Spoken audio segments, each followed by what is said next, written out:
Olá pessoal, meu nome é Clécio e no vídeo de hoje nós vamos estudar a árvore da vida da Cabala. O nível de complexidade desse vídeo é médio.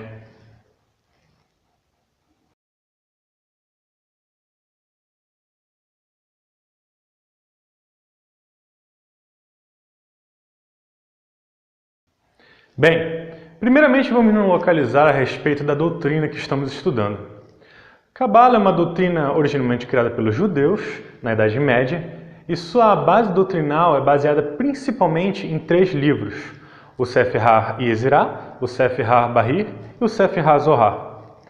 Eu não vou entrar em detalhes aqui sobre os dogmas rabínicos, mas sim explicar a árvore cabalística na qual iremos basear todos os nossos estudos a respeito da estrutura do universo e como se relacionam as dimensões.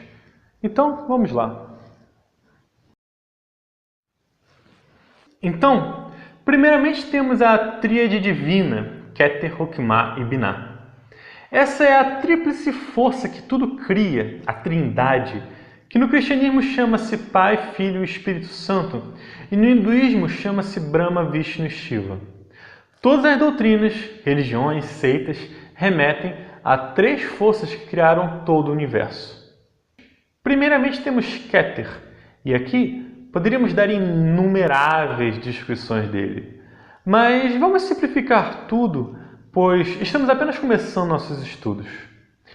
Então, Keter para nós será a vontade primordial, o impulso primordial de criar, de desenvolver, de evoluir, de se aperfeiçoar.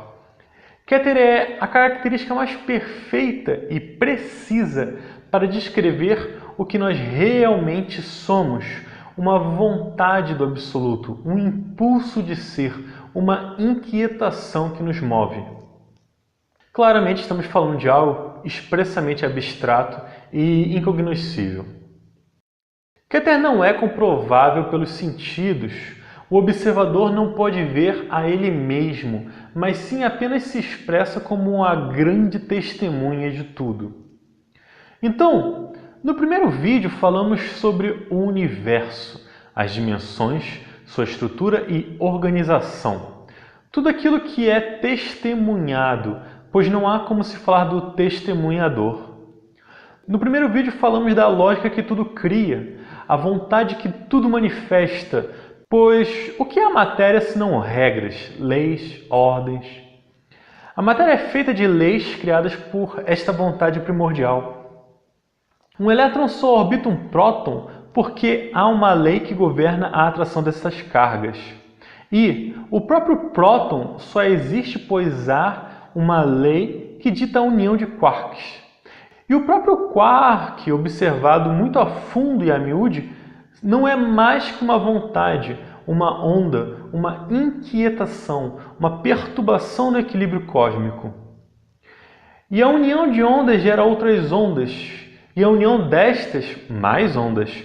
Porém, em algum ponto nesse caminho, essas ondas passam a serem percebidas como matéria, pois há leis que ditam espaços que elas podem ocupar, e então as ondas passam a ser vistas por nós como partículas. Uma coisa é aquilo que manifesta a vontade, e outra coisa é aquilo que nos traz a sabedoria para utilizar a vontade. Aí então surge Hokmah, a sabedoria. Hokmah nos ensina como criar e voltar a criar. Hokmah nos ensina como destruir e voltar a destruir. Criar e destruir são 2 faces da mesma moeda. Ambos requerem sabedoria. Percebem que eu disse que Hokmah nos ensina a criar e não que ele cria, pois existe uma grande diferença, uma diferença drástica nisso. Vamos usar uma analogia. Imaginem um pintor. O pintor nada fará se ele não quiser. Então, antes de se iniciar a pintura, é necessário que haja uma vontade por parte do pintor.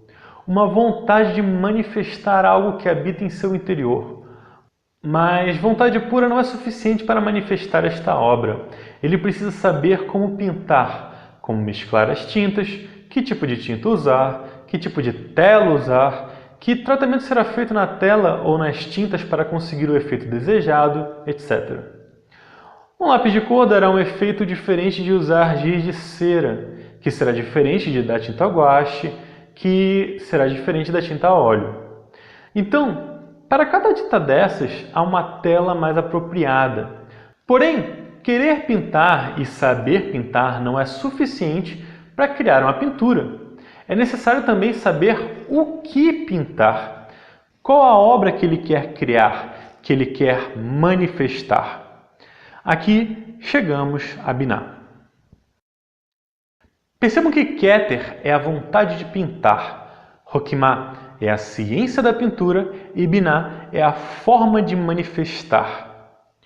Os três podem ser interpretados como informação, sendo que Keter é o querer fazer, Hokmah é como fazer e Binah é o que fazer. Entendendo isso, vamos voltar. No primeiro vídeo ensinei a ciência de querer fazer, então falei de cada dimensão. No segundo vídeo falei da ciência de como fazer, então expliquei o desenvolvimento dos corpos nas dimensões, a criação de nossos veículos internos para que possamos nos manifestar. E finalmente, no terceiro vídeo, expliquei o que fazer, pois uma vez que temos aqueles corpos, expliquei como os utilizamos em nossa peregrinação através dos planetas, dos reinos e das raças. Keter é a vontade, Hokmah é a sabedoria e Binah é o entendimento. Vontade é o que move, sabedoria é absoluta e entendimento é relativo. Voltando ao pintor, a sabedoria de como utilizar as tintas é universal, é igual para todos os pintores. Alguns podem saber mais, outros podem saber menos, mas não será distinta. Se você mesclar azul e amarelo, surge o verde. Isso é sabedoria. Outra coisa é o entendimento. 50 pintores retratando a mesma cena que todos eles presenciaram e irão criar 50 quadros diferentes, ainda que usem a mesma tinta e o mesmo tipo de tela, pois o entendimento, a compreensão, a interpretação é individual. Muitos associam essa trindade, Keter, Hokmah, Binah, ao demiurgo criador, ao grande arquiteto, e eu vou seguir com essa associação. Mas percebam que o criador não é o criado, que o arquiteto não é a construção, que o pintor não é a pintura. Da mesma forma, o que nós temos de real é a nossa divina trindade interna, mas nós manifestadamente somos apenas corpos, veículos dimensionais. O que nós percebemos, comprovamos como nós, jamais será o que nós realmente somos, pois uma vez que percebemos, não somos isso. Nós somos o observador, não o observado. Então, aquilo que temos dentro de nós e que manifesta o impulso criador e criativo é a divina trindade. Nada há de mecânico, inconsciente e natural na trindade, pois ela é 100% divina. Este é o pintor dentro de nós.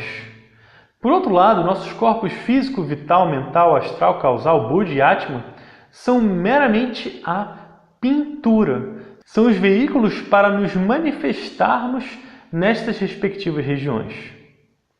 É estranho falar que Atma é um veículo. Poderíamos até chegar a dizer que o Atma é o pincel e que Buddha são as tintas, mas certamente não são o pintor. Eles são aquilo de mais elevado que temos, mas ainda assim são matéria, são manifestação, então não são divinos. O próximo Sefirá que iremos estudar é Resed. Este é o ponto que entramos na matéria, no manifestado. Aí saímos do abstrato e entramos no concreto e começamos a compreender certos aspectos de Atma. Realmente, Resed é o mais elevado reino daquilo que é comprovável. E, dessa forma, Resed é aquilo que podemos dizer que mais se assemelha com o que nós realmente somos. Mas vamos deixar isso para o próximo vídeo, pois nele trarei uma das ciências de Resed. E, se nos primeiros vídeos eu falei dos 3 primeiros Sefirot, e no próximo vídeo eu falarei do 4º, do que estou falando neste vídeo? Existe um abismo que separa os Sefirot imanifestados dos manifestados. Este é o abismo de Da'at. Na árvore há 2 pilares, um branco e um negro, Jaquim e Boaz, sabedoria e entendimento. Algumas pessoas erroneamente dizem que Jaquim é o oposto de Boaz.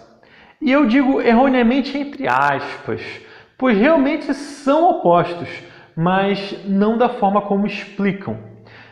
Jaquim é o oposto de Boaz porque um é absoluto e o outro é relativo, e não porque um seja luz e outro trevas, um seja bem e outro mal, um seja certo e outro errado, etc. Assim como no Yin e Yang, o Yin tem Yang dentro de si e o Yang tem o Yin também, existe o par de opostos dentro de Jaquim, assim como existe o par de opostos dentro de Boaz, e ainda assim Jaquim e Boaz são opostos entre si. Geometricamente podemos dizer que Jaquim e Boaz são 2 eixos cartesianos. Então, se Jaquim for o eixo X, Boaz será o eixo Y. Veja que nos eixos existe uma oposição numérica, de menos infinito para um lado e mais infinito para o outro. Mas os eixos são opostos um do outro no sentido de serem perpendiculares. Esse é o conhecimento mais profundo do Yin e Yang, da dualidade dentro da dualidade. E isso talvez fique mais claro no próximo vídeo. A primeira manifestação do conhecimento absoluto é Resed. A primeira manifestação do conhecimento relativo é Geburah. E a primeira manifestação da vontade é Tiferet. A segunda manifestação do conhecimento absoluto é Netzah. A segunda manifestação do conhecimento relativo é Hod. E a segunda manifestação da vontade é Yesod. Malkut é um Sefirot caído. Malkut é quádruplo dentro de si mesmo. Realmente Malkut não pertence a nenhum dos pilares, pois ele é a união deles em um. Mas neste vídeo não estou falando de nenhum Sefirah, estou falando de Da'at, do conhecimento. Estou explicando a estrutura que cria toda a estrutura do universo. Estou falando do conhecimento que forma todo o conhecimento do universo. A estrutura da estrutura, o conhecimento do conhecimento é o que é Da'at. Não dá para explicar isso de uma forma mais compreensível agora, com a nossa bagagem de estudos. Da'at significa conhecimento em hebraico, Gnosis significa conhecimento em grego. No fundo, é a mesma coisa. Por isso que nos chamamos de gnósticos, mas nosso símbolo é a estrela de Davi sobre a árvore da vida, porque ali, no meio, no centro dos Sefirot mais exaltados, está Da'at. Ali no meio está a Gnosis. Bem, pessoal, para aqueles que quiserem se aprofundar mais nesse tema, eu recomendo o livro Sefer Yetzirah, que é um livro fino, dá para ler rapidamente, mas isso não quer dizer que o entendimento virá rápido, porque provavelmente o livro vai requerer uma leitura mais dedicada e mais demorada. Esse livro se encontra facilmente em português, eu vou deixar o link no meu site, na seção da biblioteca. Eu não vou recomendar aqui nem o Bahir, nem o Zohar, porque são livros que carregam um grande tradicionalismo rabínico e requerem do estudante uma certa desenvoltura nesse tipo de leitura. Mas para completar a leitura do Yetzirah, que é muito simples, muito singelo, eu vou recomendar aqui também o livro da John Fortune, A Cabala Mística, que também vou deixar no site. Esse é um livro mais grosso, que vai requerer mais tempo de leitura, porém é uma leitura muito fluídica, muito fácil de ser digerida. Bom, é isso, pessoal. Se vocês quiserem saber mais sobre a árvore da vida da Cabala, deixe seu gostei nesse vídeo e, se tiver alguma dúvida sobre o tema, deixe nos comentários que eu respondo assim que possível. Muito obrigado pela atenção e até a próxima.